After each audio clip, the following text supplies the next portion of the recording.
केंद्र सरकार द्वारा पारित वक्फ संशोधन कानून 2025, जिसे भारत के राष्ट्रपति द्वारा मंजूरी मिल चुकी है, अब बहुत जल्द विधिवत कानून के रूप में लागू हो जाएगा। इस पर अपनी प्रतिक्रिया व्यक्त करते हुए जमीयत उलेमाए हिंद के अध्यक्ष मौलाना अरशद मदनी ने कहा कि हमने पहले ही स्पष्ट कर दिया था कि अगर यह बिल कानून बन गया तो हम इस देश की सर्वोच्च अदालत में चुनौती देंगे। रिपोर्ट अंकित जैन। इस चीज को समझना चाहिए कि वक्फ ज़मीन और वक्फ करना, वक्फ जायदाद, ये हमारा एक मजहबी शिआर है।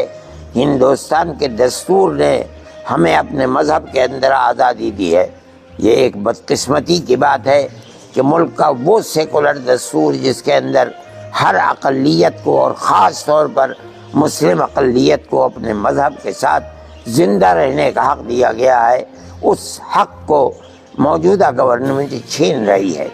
ये कहना बिल्कुल गलत है कि हम इसके ऊपर दस्तदराजी नहीं कर रहे हैं, बल्कि हम उसके नज़्म व इंतज़ाम के लिए जो कमेटियां बना रहे हैं उसके अंदर मुसलमान और हिंदू सब को रख रहे हैं। क्यों रख रहे हैं आप? जो हमारे मज़हब का मसला है, हम अपने मज़हब के मसले को खुद निपटेंगे। आपको बनाना है, आपने वक्फ बोर्ड बना दिया। इस वक्फ बोर्ड के अंदर जो चेयरमैन होगा वो मुसलमान होगा। आप एक वक्फ वजारत बनाते हैं, उस वजारत के अंदर वजीर मान लीजिए कि गैर मुस्लिम होता है, होने दीजिए, हमें कोई इख्तलाफ नहीं है। आप बनाते हैं, बनाइए।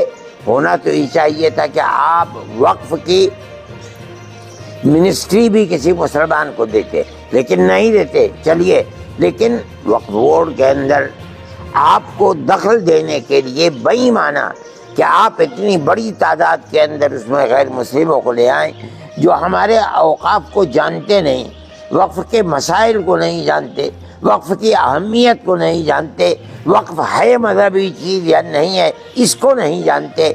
वो लोग वक्फ के अंदर दाखिल होंगे तो इसका मतलब ये है कि वो हमारे औकाफ को खा लेंगे। इसलिए हम तो खुले तौर पर कहते हैं कि अगर औकाफ को इस तरमीम के साथ जिसको आप ले करके आए हैं अगर लाएंगे तो इसका मतलब ये है कि उसकी मजहबी हैसियत को आप ख़त्म कर देंगे और हमारे औकाफ के ऊपर आप कब्ज़ा करके जैसे चाहेंगे उसे तहस नहस करके बर्बाद करेंगे।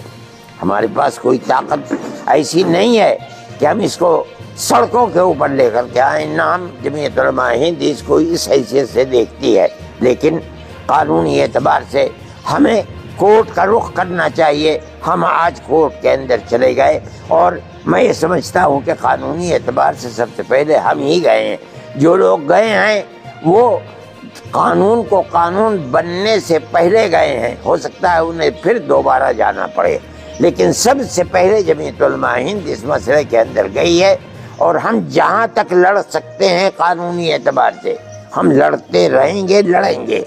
हमें इस चीज़ से बड़ी खुशी है कि अपोजिशन ने बहुत खुलकर हमारा साथ दिया है और ख़ास तरीके पर कांग्रेस ने, जिसने दर हकीकत इस दस्तूर को बनाने के अंदर बुनियादी किरदार हमारे साथ मिलकर बनाया है।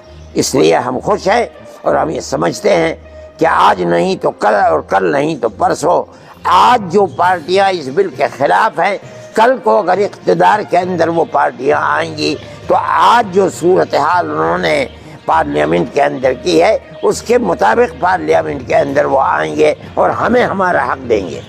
मैं इस बात के साथ अपनी इस बात को आवाम तक पहुंचाना चाहता हूं कि हम किसी भी मसले के अंदर सड़कों के ऊपर नहीं आते और हम ये समझ रहे हैं कि सड़कों के ऊपर आना मुसलमान के लिए मुफीद भी नहीं है। हमारी लड़ाई गवर्नमेंट से है। हम कोर्ट में जाते रहे हैं, आसाम के मसले के अंदर कोर्ट में गए हैं, खुद जो मुल्की मसाइल हैं इनके अंदर गए हैं और हमें अल्लाह के फजल व करम से सुप्रीम कोर्ट से पूरे हुकूक मिले हैं।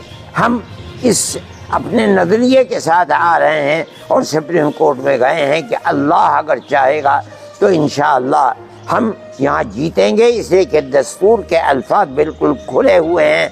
हम इस दस्तूर के साथ आएंगे, इन दफ़ात के साथ आएंगे तो इंशाअल्लाह हम कामयाब होंगे।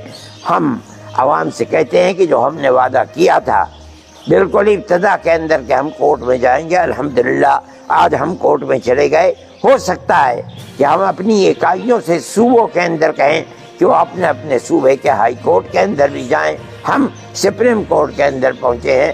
اللہ سے دعا ہے کہ ہم جس چیز کو لے کر چل رہے ہیں ہمارے مذہب کو حفاظت اللہ تعالیٰ عطا فرمائے اور ہمیں کامیابی عطا فرمائے۔